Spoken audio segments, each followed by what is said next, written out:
All right. Good evening, everyone. Let folks start rolling in here. I see we already got some people coming in. My name is Matt Kiesner. I'll be talking about the PSAT today and helping everyone understand the scores. Um, I imagine there might be some questions on this, so we got the Q&A open, and feel free to throw those in as we go. I will definitely spend some time at the end on there. Should have a poll popping up here in a second. And this is just kind of like a little, introductory poll here. Um, just, see, more or less, who's here and what the interests are. So got two questions, so feel free to answer those. So we're getting about uh, things are starting to top out here. So let's talk about the PSAT. All right. A little more introduction. Matt Kieser. I'm an instructional designer here. I write the books and the practice tests for our SAT and our ACT materials and other stuff as well. So it's my job to know these things pretty well. Um, we've got our why, why we always do these things, right? It changed student self-beliefs, change your lives. And there's really kind of three things that we do in terms of our company. We're definitely in test prep land here today. We're talking about PSAT, but we also help with academic tutoring. If you're a family of an eighth grader or a ninth grader, because the kids that age can't take the PSAT, rather than jump into SAT prep, I would suggest about building well-rounded financial skills and things like that. And we also do executive function coaching, and that's more about like building good study habits, making sure that assignments get done on time, providing coaching to kind of build those skills. But tonight we're talking about the PSAT, so we're gonna go over the PSAT score report, try to make sense of those 7 bands that if you've seen the reports, talk about where PSAT fits in with college admissions, and then what are the next steps. We'll talk about it for both high school juniors and then earlier years as well. And we have plenty of questions on there. In case someone asks, will this is this being recorded, and will I get a copy of it? Answer is yes. We'll post a link of that tomorrow and send that to your email. Okay, so after taking the PSAT, and you may already have the scores, you may be waiting for them. Having it, they allow you to take it from any day in October, and so there's a lot of there's kind of like gradual rolling out of scores. But the whole point is to tell you about like how ready you are for college, and are you at these benchmarks of the expectations for reading skills, for math skills to come in as a college freshman and take a entry level course. So the scores should be available for most, and it's a little kind of confusing, but if you took the test before October 10th, the scores are definitely back. You got it on the 23rd. Before 20, in between the 11th and the 24th, it came back last week. And then if you took it at the very end of October, unfortunately, we didn't get the days perfect on here because it's actually going to be on Thursday, though they will come out at that time. There hasn't been any delays in reporting that I've heard of on there. So, and it's really this column of the when student scores are available that's going to matter the most.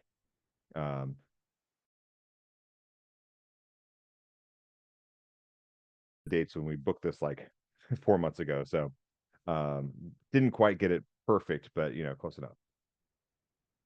Okay, so let's look at the with Scoreport. You can access it 2 ways. They're not going to send you a paper copy of this, but you can get it on your there's a PC My Score. You also can log into your College Board account. Your College Board is going to be connected with the PSAT, the SAT, and then any AP tests or AP classroom that you're signed up for. And then there's also there's an app that they have as well. What is it called? It's like the My Futures app. I think I've got a slide for that as well. I don't know that anyone uses it, but it does exist. There's an app you can that's meant for college planning that the College Board provides for free. So the PSAT and is for and I'm talking about the PSAT for 10th and 11th graders.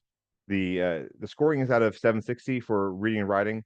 and out of math also for 760. So it means a 1520 is a perfect score. Um, and so you're going to see this on the page there. They don't provide any sub scores for like reading and writing. They used to do that before the digital test, but now it's all combined. There's no actual sub scores on there. And then you'll see it with the math. They will give some feedback on subsections, but not like a score. And then you also have percentile. So seeing that at 1240 that this is the 80th percentile of kids who are taking the PSATs, which is a pretty big group. Many school districts do compulsory PSATs for certainly for juniors, but a lot do it for sophomores and many do it for freshmen. And so it's a big testing pool on there. And then this is sort of the scaling of this. So we'll be talking mostly about the PSAT 10 and the NMSQT, which is the National Merit Scholarship Qualifying Test. That's just their fancy name for the 11th grade PSAT. Generally when people just say the PSAT, it's that. There's no difference between the PSAT 10 and the PSAT for juniors. It's just that when you take the PSAT 10, it's the same questions, the same format and everything. You cannot qualify for national merit even to get a perfect score. It's only available for juniors. And we'll go into what the national merit aspect of that. There's also PSAT 8 and 9 for younger grades. That's on a smaller scale. So you can see that the maximum score on that is a 1440. And that's gonna, if anyone took that and is interested in that, like I'm happy to answer questions. I will admit that the slides are going to focus more towards sophomores and juniors. But the PSAT 8 and 9 is like an easier test. It has far fewer math concepts. The reading is easier on there. So it is like it's meant to be grade appropriate for that. And then the SAT is the one that's out of 800 per section, so 1600 total. And the way that the College Board says is that if you get a 1520 on the PSAT, and then let's just say you get every question right, they still will say that you would probably have gotten a 1520 on the SAT because of the differences in content.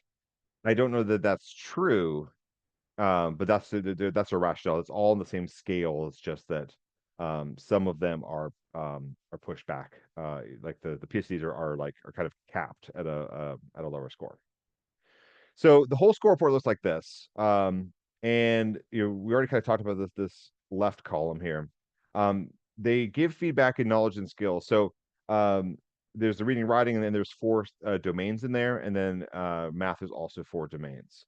What you're going to notice is that there's no indication of how many questions you got right or how many questions you got wrong. Now, obviously, you want more filled in bars. So for this student, they did great on the English. They didn't do as well on the craft instruction.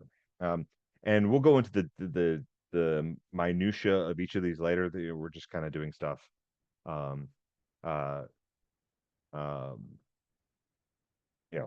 big picture stuff. But you can't say that okay, there were the 7 bars and then you missed 2 bars here, therefore you missed this is 10 out of 14. That's not how the SAT or the PSAT works. These are actually based on like levels of questions, and every question fits into these 7 bars, and they basically count is what's the most advanced question you got right in that bar, and that's your cap.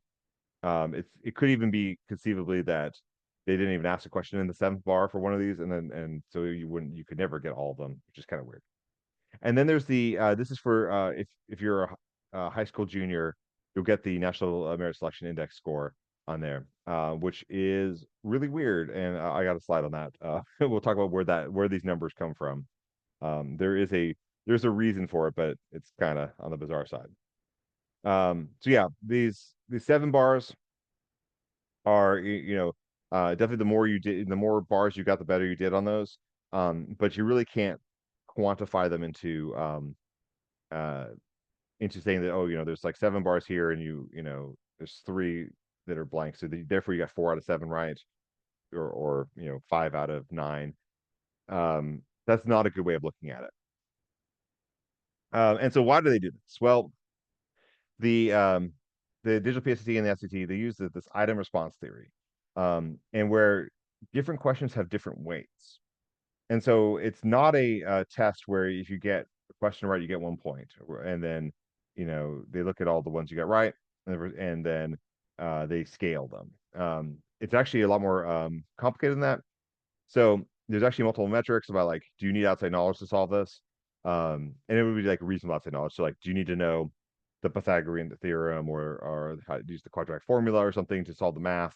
Um, is the answer easily guessable? So that means that the ones where you have to, there's math questions where you have to put in an answer. Those are likely to be weighted more. The number of steps you need to solve something, and they do that on both math and reading. Like how many, you just need to find one piece of information in the text, or do you have to synthesize three different statements and then to come with a conclusion? Obviously, that second example would be more difficult. Um, so the item response theory allows for a shorter test, and they're obviously also using the module system where the second module is adaptive. And so all this is the said is that a student could get the same raw score where they got, 45 out of 54 questions on the reading, and they could get two very different scores depending on which um, questions they answered. There's a reason for that because not all questions are the same, and also two questions per passage or per module are experimental. And so we're in a situation where like if parent A and parent B are comparing their kids' scores, and they saw these numbers don't add up, they rather than showing you those numbers and then trying to explain to you that no, that a 45 on student A's test is different than 45 on student B's test, they're hiding everything, and so that they can do this and not get the blowback of people thinking that the test is discriminating against certain students or being unfair. Um, it is being fair. It's not using a standard +1 cumulative raw score. It's actually using an algorithmic score based on products. So it's a multipliers, which is a don't ask me too many questions about that because quite honestly, it's still like they're still talking about the secret sauce on there. All right, so um, if you did well on the PSAT, you might be interested in that national merit thing, right? So this is only available for 11th graders, and the national merit, this is the qualifying test. So it is a partnership between the College Board and the National Merit Organization. Um, and so if you did great on your as a freshman or sophomore, awesome. You are not eligible, but definitely put the effort in next, for that junior year because why not, right? Um, and so doing well in the PSAT does not get you a scholarship. It starts you in a process to get a scholarship. And so they take about the 16,500 of the top performers there, and that's may vary per year. And then you know about 1,000 of them don't make it to the next step. This might be for some issue with the scores or something, and about a little less than 9,000 actually get the merit award. So it's not a guarantee at all, and there are definitely more steps on this. I'm not going to go through all the steps to do this because quite honestly, you don't find that you're a national merit finalist until like late in junior year, and it's like it takes it's actually, I mean, you're well into senior year before you actually know if you get the money or not. Um and honestly, the money is not, like, by college standards, it has not caught up. It's less than $10,000. So but it is the nicest thing you could have on your college transcripts. Like, it shows um uh the uh the most amount of like, they think it's like the best gold star you could have, and a lot of individual schools will do a lot of additional aid on there. Okay, so we got to figure out what the scale is. Do a little story time here. So the SAT and the PSAT used to have three sections. They had a reading section, they had a math section, and they had a separate writing section, which was grammar. And the National Merit Scholarship Corporation liked that. They liked this threefold thing. Um, and so the previous version of the test had a reading section and a writing section that were both worth 400 points out of 800 points. and then they use the subscores on that. So it was still reading, writing, and math all counted equally. There's no subscores in the current you digital state. So if you get a 600 in reading and writing, they're not going to tell you 400 of those points were the reading section, and 200 were the writing section. Instead, it's going to be that like it's all rolled up into one, And I thought that the national merit was going to have to change, and they didn't. So they take your reading score and they double it. So it's double weighted, and then they add it to your math score. And again, it's coming when reading and writing were separate, and then they divide it all by 10. Um, so the scale ranges from 48 to 228 on there, and that aligns with like many decades of like the scales they've been using. So you'll have a score here. This kid's not going to get national merit. That is for sure. I can't answer for everyone. If you're curious on this is, I mean, obviously, if you got like a 228 or 227, 226, you're looking pretty good. Um, it's the dependent by state, and there is a range. So there are states that have very high cutoffs. I mean, around 224, 225. There are states that have pretty low cutoffs that might be as low as like 210, 208. We're talking about states with like small populations like Wyoming and stuff. So it is based by where you live on there. So there, like if you're curious about your score and you think if you should be well above 200 for that national merit score to be considering this. Then I would look up. You can look up what the cutoff was for your state. Last year. That's going to be the best indicator. And know that it could vary, but it usually doesn't vary more than a point up or down on there per year. Okay, so we're talking about like the content domains and what those mean. So if you're looking over a PSAT score report, like and you see these 7 bars, like what does it actually show strengths and weaknesses in? So we'll start with the reading here. So craft and structure, these are the first questions of the test. They involve words in context. It's a blank, and you choose the vocabulary word that fits. Text structure and purpose is going to be what is the purpose of the sentence? What is like describe the structure of the text? And all these are like short single paragraph things, but they can still have a little bit of a flow in there. And then the cross text connections is one multiple like there are two passages by different authors, and then it's a comparison. It's literally one question on the test, not very important on there. So if you're missing bars in this, the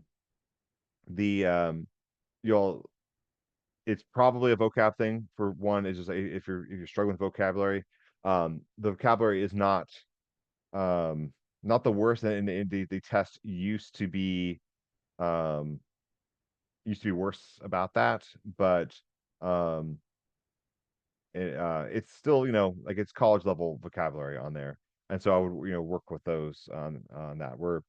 I know we're doing an update to our Alperuth SAT book. It's like the project for 2026, and we're going to be adding more vocabulary to that. Identifying logic clues. These are things like punctuation of colons, or looking at transition words, and like following the logic of things, and then like being able to sort of like summarize a text. So that's going to be for the text structure and purpose. Like outside of the content of it, like what was like what was the structure of it, right? Like did it present a unexpected scientific discovery, and then its eventual explanation, and that's the kind of language that they'll use on those questions, which is it's abstract, because I didn't say what the actual topic was. And then we got information ideas. These are like kind of the more classic reading questions. So central ideas and details are going to be like, what's the main idea, or and a detail from the passage on there. Command of evidence, there's two kinds of there. Textual is where the passage gives you a claim. And then the answer choices could be like quotes from a book or poem. or like the claim could be scientific, and then it would be like the results of this, like what results of a study would prove that.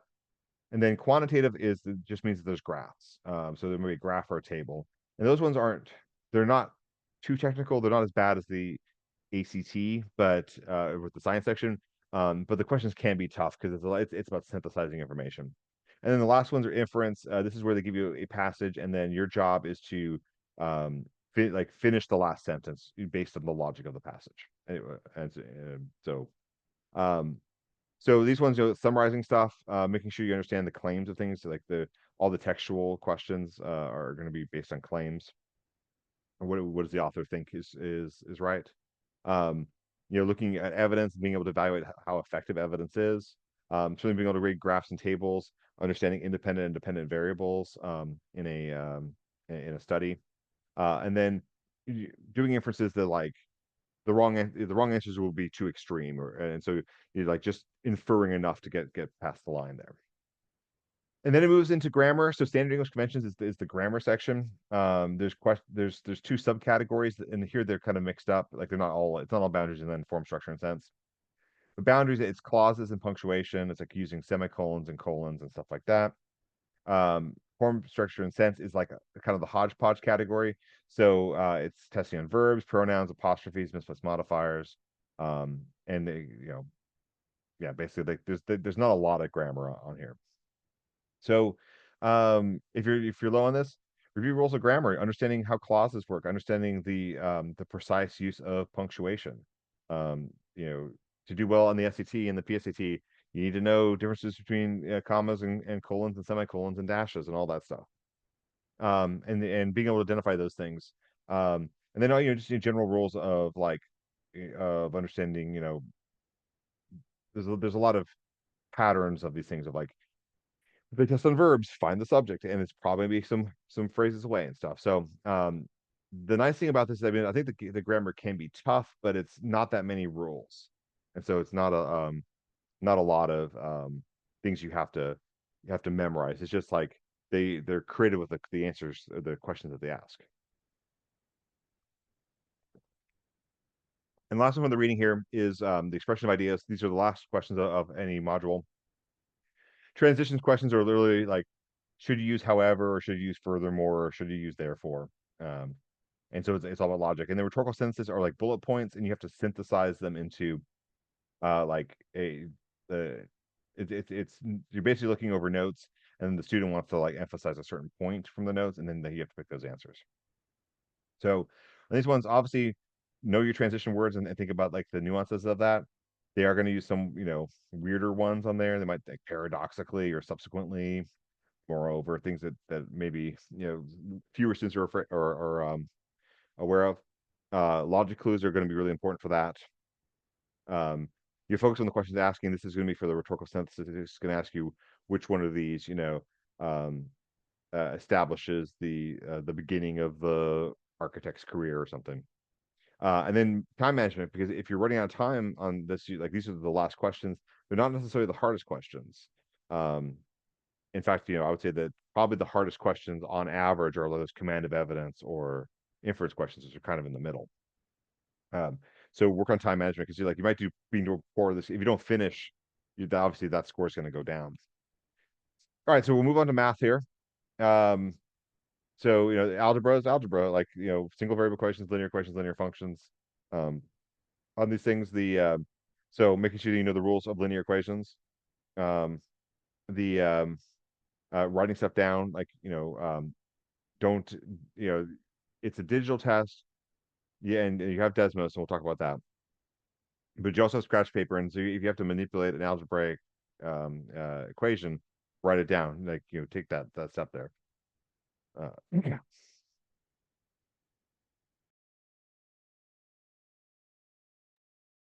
Sorry, had to sneeze there. The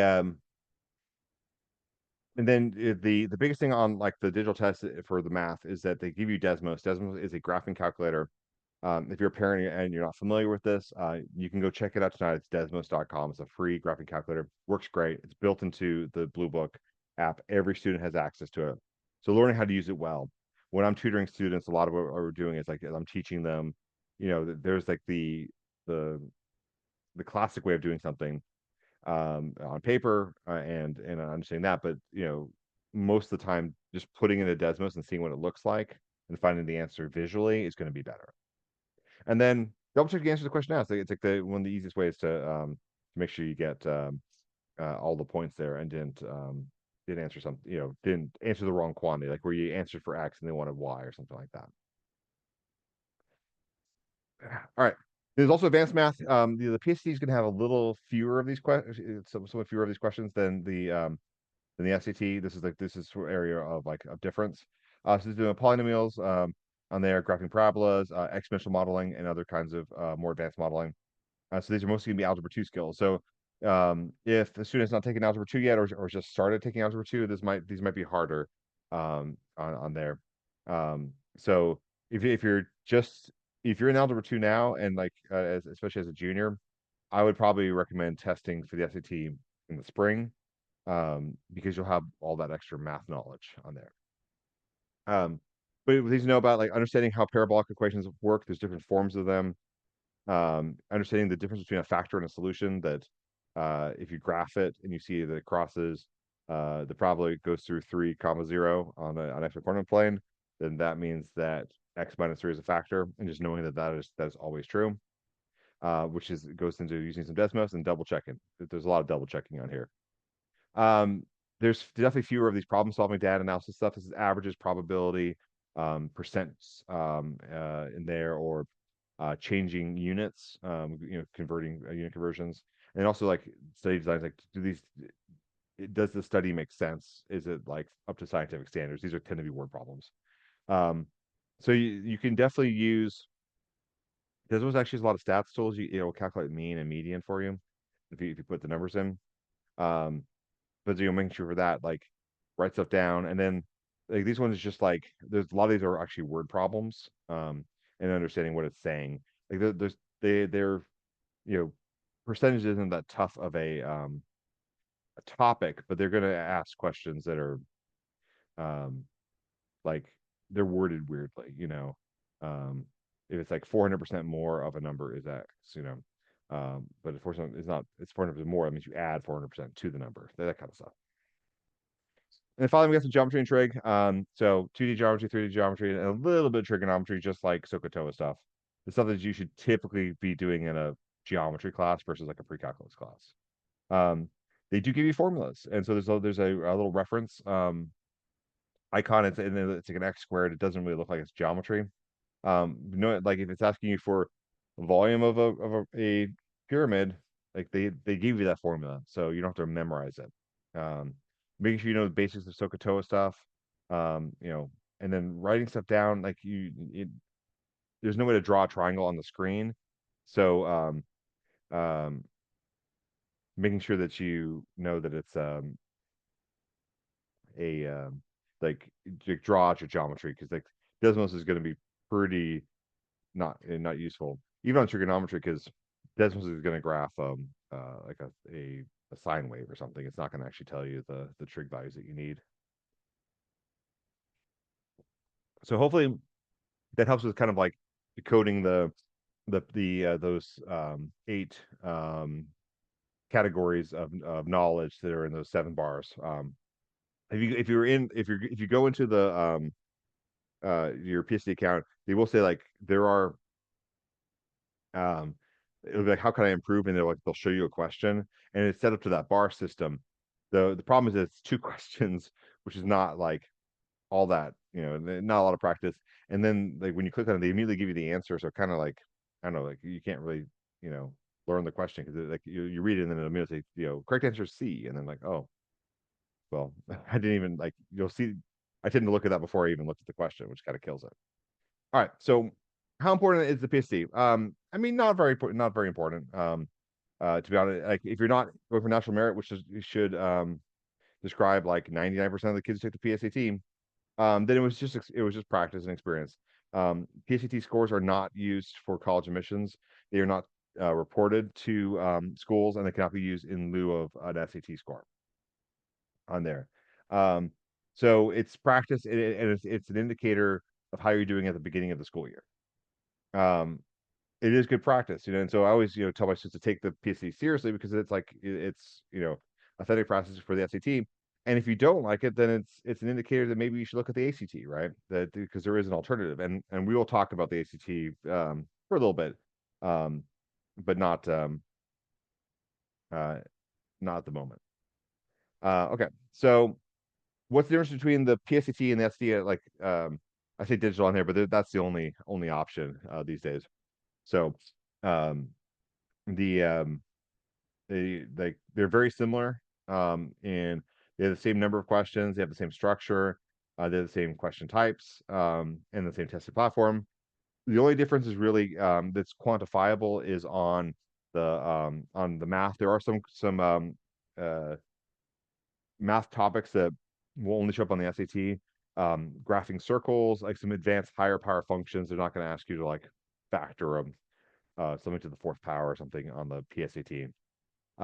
There might be some difference, like the vocabulary on the reading might be a little bit lower, but that one's hard to quantify, honestly.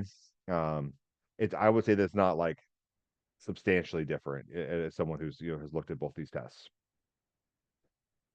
So you take the PSAT, you get some scores, and then that's an indicator of how you're doing. And so the PSAT have moved away from the ACT, but the ACT is changing as well, or has changed. It's now only option there. So we'll talk about the sort of like what it was, and then I'm gonna refer to the ACT as the legacy ACT, which is the test that was just kind of retired. Um, it's better than this dichotomy, and then we'll get to like how the ACTs changed a little bit because it's not that much. So the SC moved to shorter reading passages. It's one paragraph and one question. The ACT still uses longer reading passages, or about 800 words, and a set of questions. There's not very many grammar rules tests in the PSAT. There's a lot of grammar on the ACT. However, I'll say the ACT's grammar is honestly a little easier, even though it's more things. It's like there's easy questions. PSAT focuses on algebra and graphing skills. ACT focuses on a big range of math. The questions aren't necessarily complicated, but you have to know a lot of things. And it goes well into pre-calculus. Um, and like they're always kind of pushing the math a little bit more on the ACT. So there's definitely way more math on the ACT. So the PSAT is a digital adaptive experience on there, which like you'll get a different module to paste depending on how you did on the first module for both reading and for math. And the ACT has been is a linear test, and it's still that, so they do have a digital option, but you can still take on paper.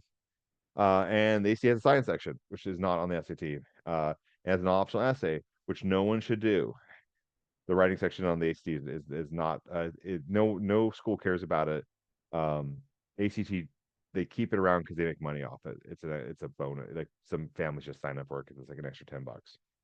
And the PhD is a shorter experience, right? So about 2.5 hours versus over 3 hours. But the enhanced ACT is here. So kids have taken it for several times now. So now I'm going to do a little bit about the differences from the ACT. Hopefully you understand that this is all part of the process here. So the old test is called the legacy test now. Now the enhanced test is the current test, and the only option at this point. But if we look at these things, so we went from English to went from 75 questions to 50 questions, and 60, 45. They dropped a question for reading. They didn't change science. But you also get the time, which means we don't need to do all the math here, but you actually get more time per question with this. So there's fewer questions, but you get more time per question. For many, many years, people have said, and I think this is absolutely true, that the difficulty of the ACT is time management. That if you had more time, then this test is not so bad. The questions are pretty straightforward, but you have to go through a lot of them. What are the changes here? Well, there's fewer questions that we said, and you have more time per question. On the math section is a big change. So they used to have 5 answer choices in there. They've dropped it down to 4 answer choices. the the science section is now optional. So the science section is no longer in the score.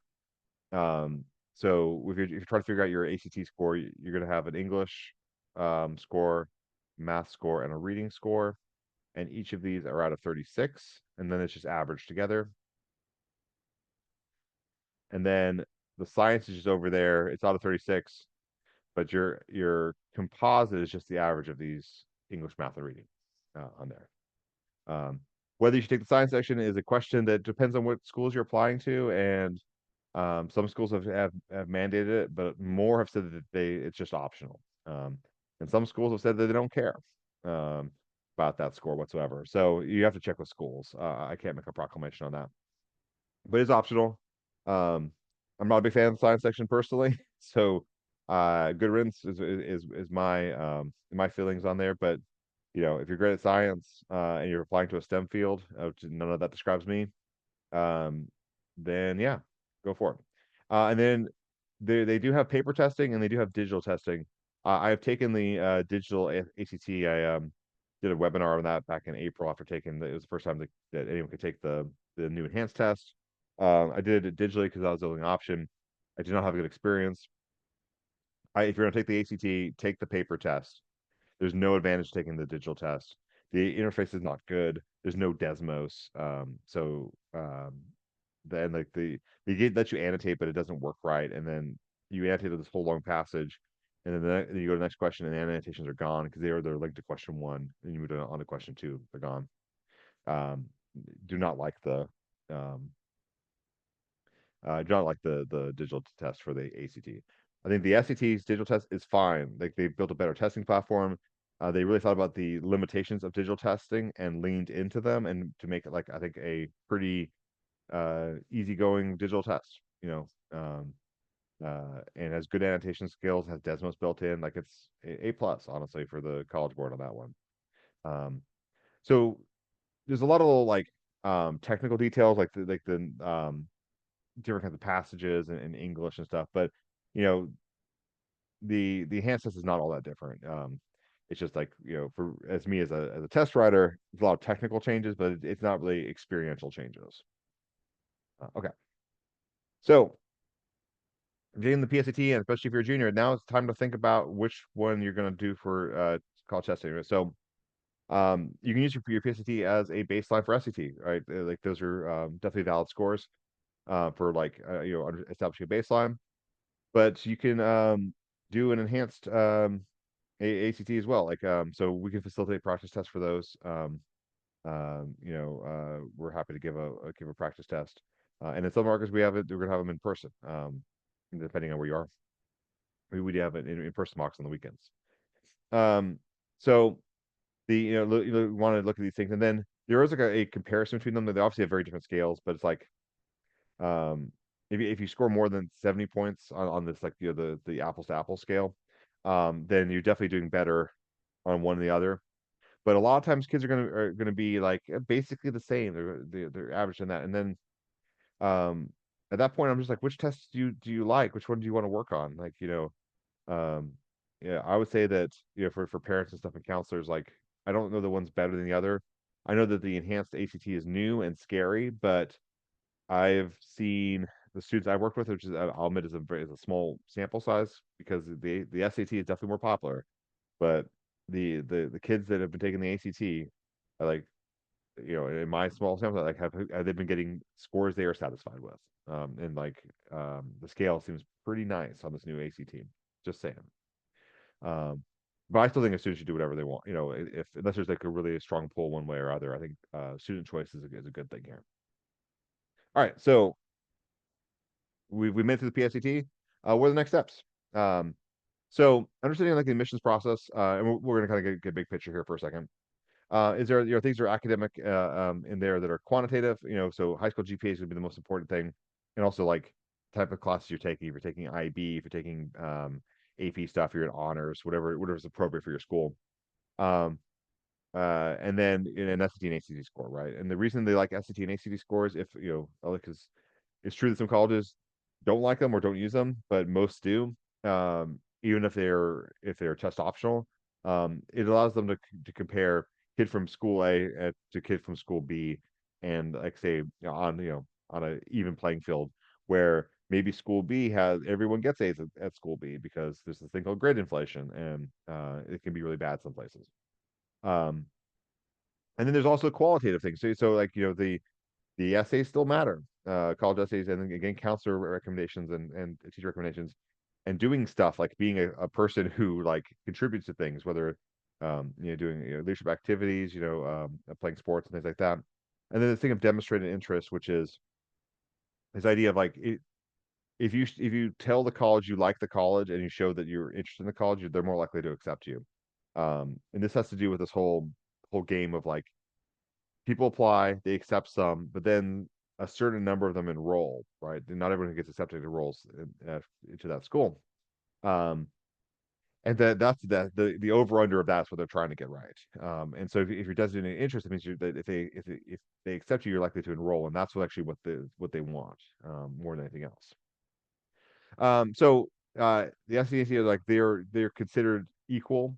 Um, there was a time when it was definitely the coasts were SAT, and then like the heartland was ACT, and there are definitely states that are still like predominantly one or the other. But I can't think of a school that accepts one over the other. Now, admittedly, there's some schools that like don't prefer either or don't even look at either, but then they're still like that they're accepted at the same rate. Um, so for if you're a family of a younger student, like freshman or sophomore, um, appreciate the interest and stuff, and I'm happy. This is a great time to start talking about stuff. But testing is going to be, is going to be a junior year thing, primarily. Only because you want to leave senior year if it's just like early senior years, you need 10 points on the SAT or something to open up a scholarship. Like it should be that kind of fine tuning, and preferably not. Like they prefer be already there. So for sophomores and stuff, it's like you might be taking it for dual enrollment or to get into AP courses. I know some schools use PSAT to determine whether you can take AP classes or something, um, or athletic recruitment. Like you look, and that's gonna be like D1 sports and stuff. Um, but otherwise, like you should not be worrying about it as a sophomore. I think the earliest time to really start would be at the end of like the summer between sophomore and junior year. I think is a good time to start.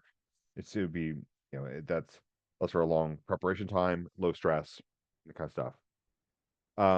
You can take it in the fall as junior if you're in advanced classes. If you've already taken algebra 2, you should have the math for the SAT.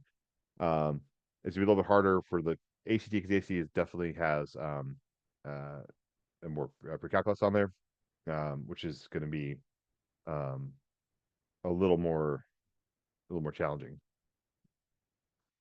Excuse me. All right. And then it's okay to wait till your spring and junior year. Like there's still plenty of options for that.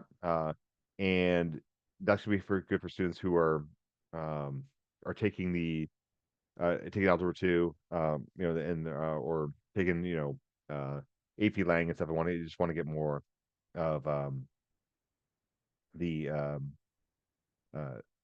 more skills built in. Other thing about it, like, are you a big fall sports person? Are you a spring sports person? If you're on a touring soccer club, maybe spring is not going to be the best time to take it, depending on those things. The outside of school can really affect it as well. Do you do a play every April, at school? And then, that's not a high academic interest, but you should probably not be focusing on test prep in April if that's the case. Also think about if you're taking a lot of APs, AP tests are going to be at the first 2 full weeks of May. So taking the May SAT might be, pretty intense. Um, so you definitely want to work towards multiple test dates. I think part of this is just like having more experience is important. Also, multiple test dates allow you to super score, which is also good. We definitely say like plan for 3, but if you hit your score goals after 1 or after 2, great. That's awesome. But like have the time to take that third exam, even if that's going to be in the early senior year. So there are opportunities for this thing. Um, so one thing that's changed this year, and it's already happened, but there's now a September SAT.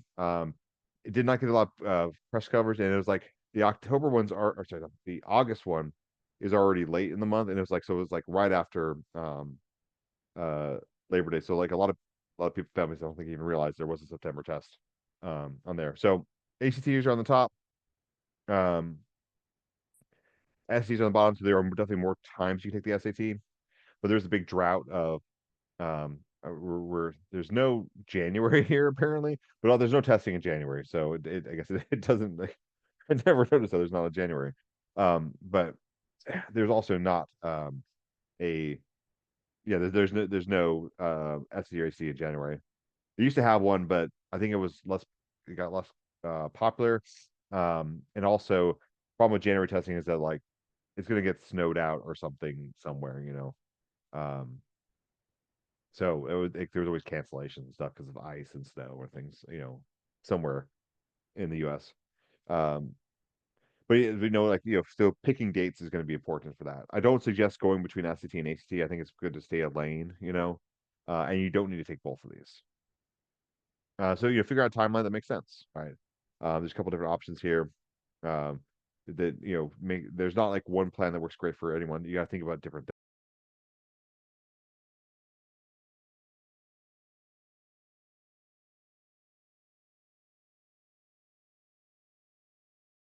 things. Uh, Pardon me.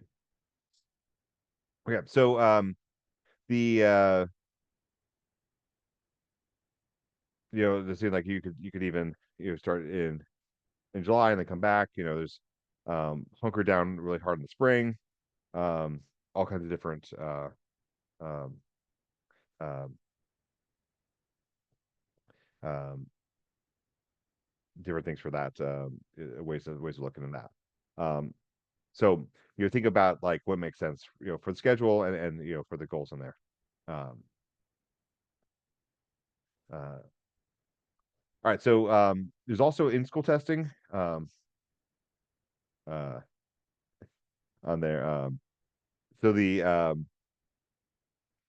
um, if your school is doing in school testing and they a lot of them do it in the spring for the ST and ACT, you should do it. Like you should um, it's a you know, like take advantage of that and in school testing and so this means that like you know instead of third period you go in and you take the SAT or ACT. It counts just like a Saturday test, and then it's like you don't have to get up early. Um, so and some schools will even do it for the on the PSAT. They'll have seniors take the SAT during the same time.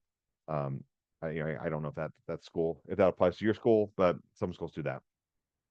Um, the school might be paying for it. It might be 100% or